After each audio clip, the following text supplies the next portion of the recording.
Back again. My goodness, has another week gone by? Yes, it's Coach Dave, and like the sign says, this is indeed Accordion Cool. And of course, we've had our usual persnickety problems trying to get the sound straight today, but I think Austin has got us straightened out, so we should be okay.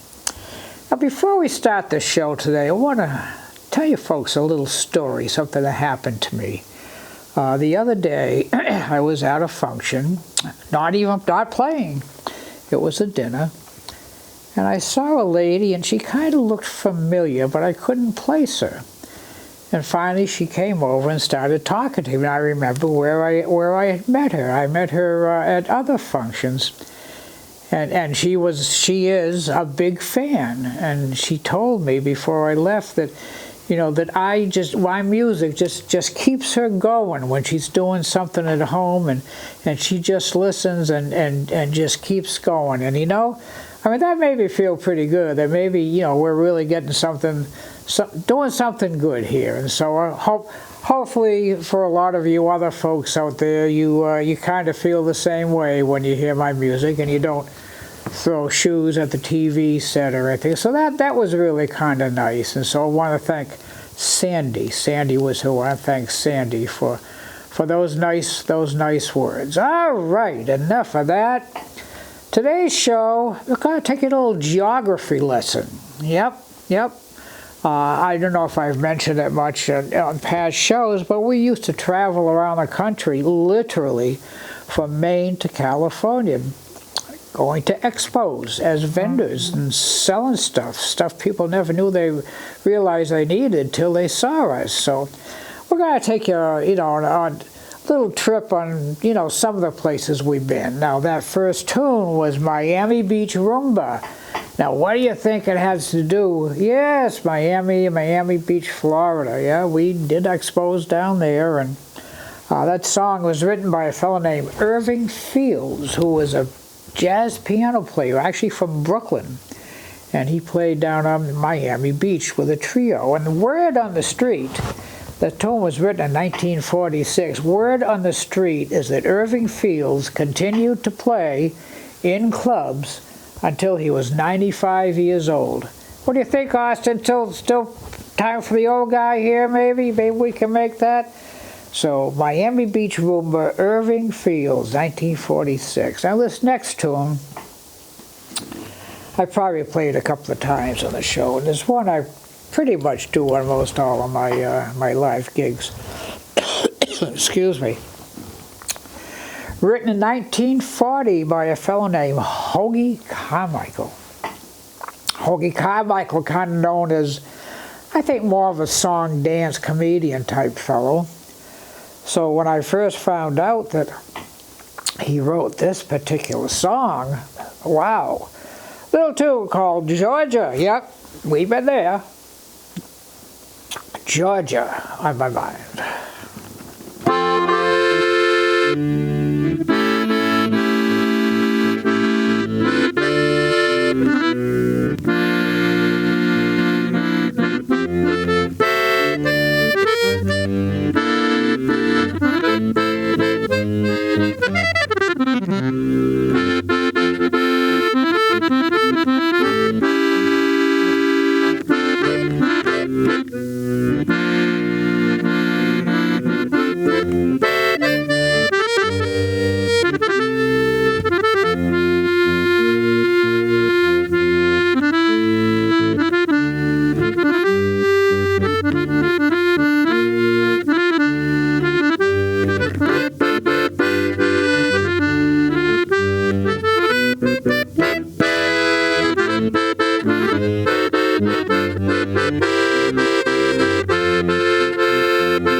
Georgia, on my mind, 1940. Well, it's sort of staying in the 40s decade, because this next tune was written in 1944 about one of our New England states here, Vermont.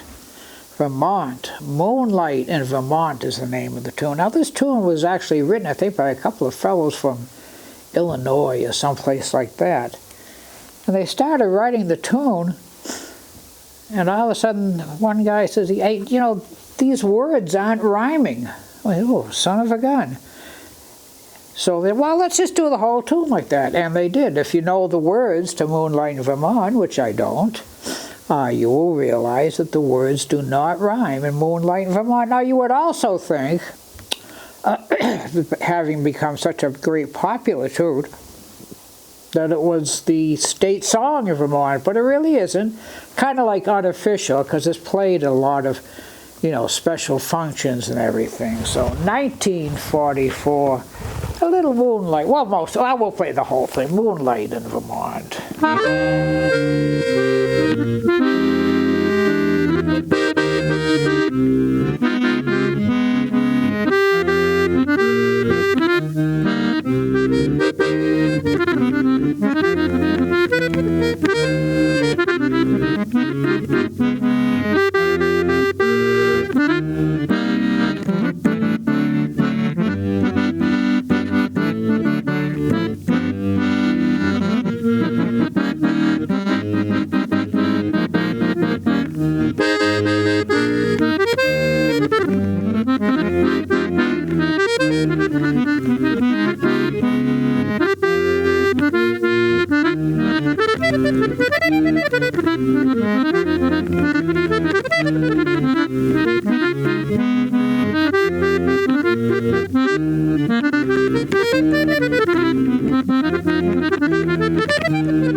Moonlight in Vermont, beautiful state, beautiful. If those of you watching in Hawaii or someplace like that, if you look at a map of the continental United States, and way up in the right corner, you see like a little hook.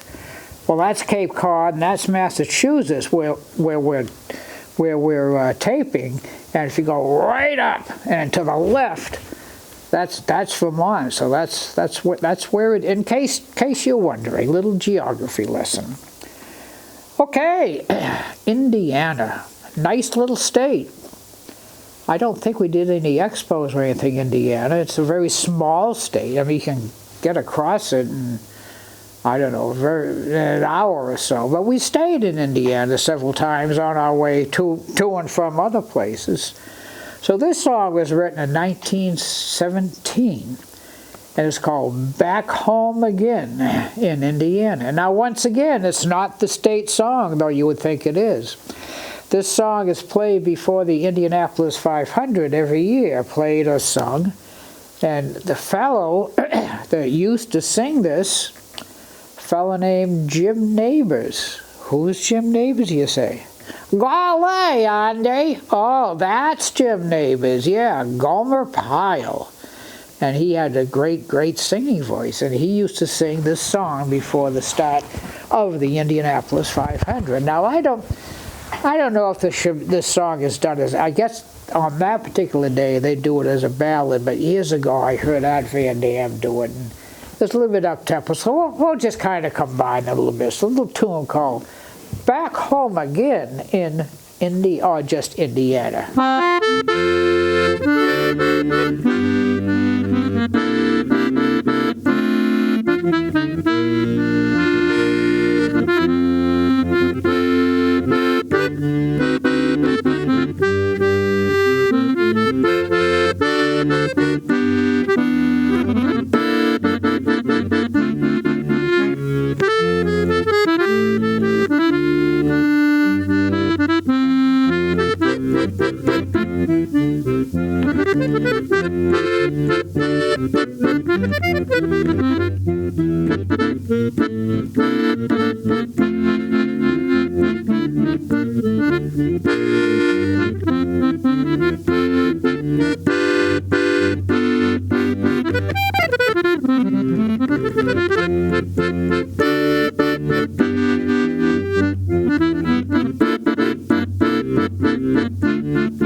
Back home again in Indiana. Nice little state, but there's not a lot to it. It's kind of like a space holder between Ohio and Illinois, but that's okay. That's all right.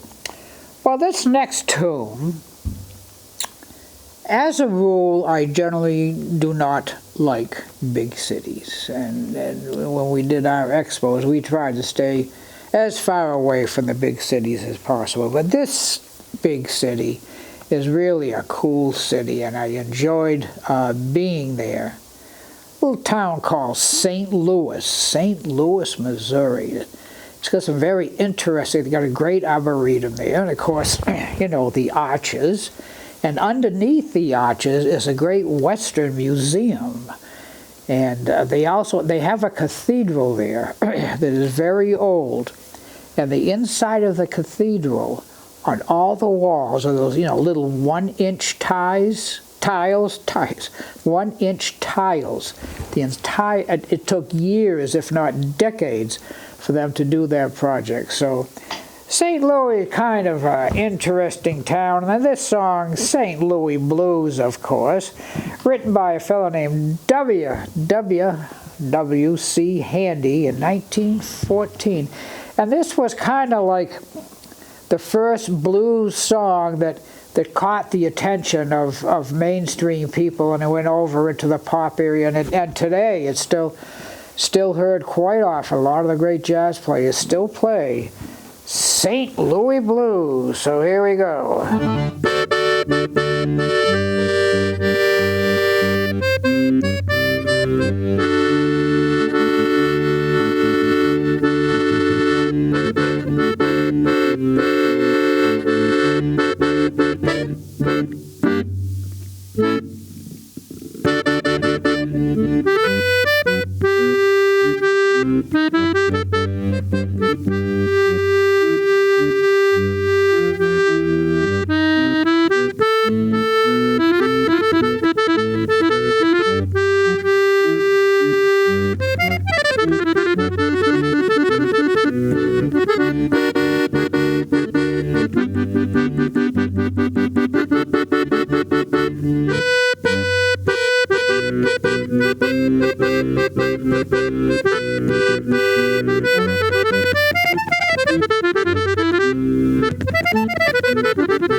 St. Louis Blues, St. Louis Blues. Oh, and of course we used to drive a motorhome, and the campground was literally right in the center of the city. Beautiful little campground. Of course, it was all cement and tar and everything, but it was a nice place. And then, well, yeah, we went to the Scott Joplin Museum. Scott Joplin, a great ragtime piano player back, as they say, in the day, and his house is a museum. So it's just a great little city. Well, when you go to all these places, you got to kind of go on roads to get there. 1946, a fella named Bobby Troup. He was a jazz piano player. He took his family on a cross-country trip. Started in Chicago, ended up in L.A. They drove on a road, one road the whole way. It's called Route 66, and from at Chicago to L.A. you can stay on Route 66 and never have to take a turn. Now, like I said, Bobby Troup, jazz piano player. Also, he's a TV star. You remember the old show, Emergency, the two guys in the ambulance, and they came to the hospital all the time, and Julie London was the nurse that greeted them, and Dr. Early, one of the two doctors, well, that was Bobby Troup. And on top of that, he was married at that time to Julie London. I mean, jeez. what can I tell you? So, little Route 66, and we actually stay at a Route 66. It's just a road.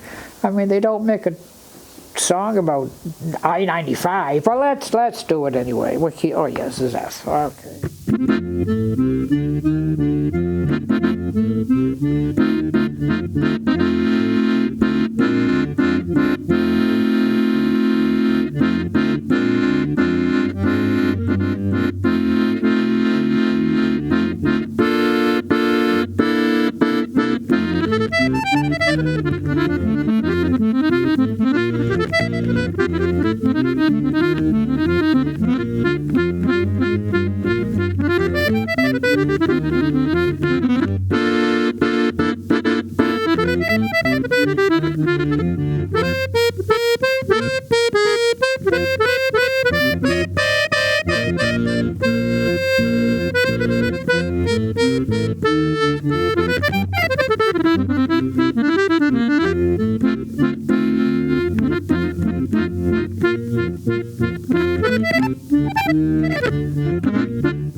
Route 66. So like I said, we're in Texas, and we stayed on Route 66, and just a road, but Bobby Troop, and that again, that's another tune that's constantly heard, in the jazz circles and everything. Well, we're just about near the end of our time, and I thank you all for watching and listening. However you do get this little program that we try to put together, and hopefully like Sandy that I met the other day, that we're giving a lot of you folks just a little bit of good feel and listen to all these great tunes from the 20th century, which, as you hear me say every week, the people today, they just don't hear these tunes. So bring the young'uns in, let them hear them while we take off down, let's take off down 66. Here we go.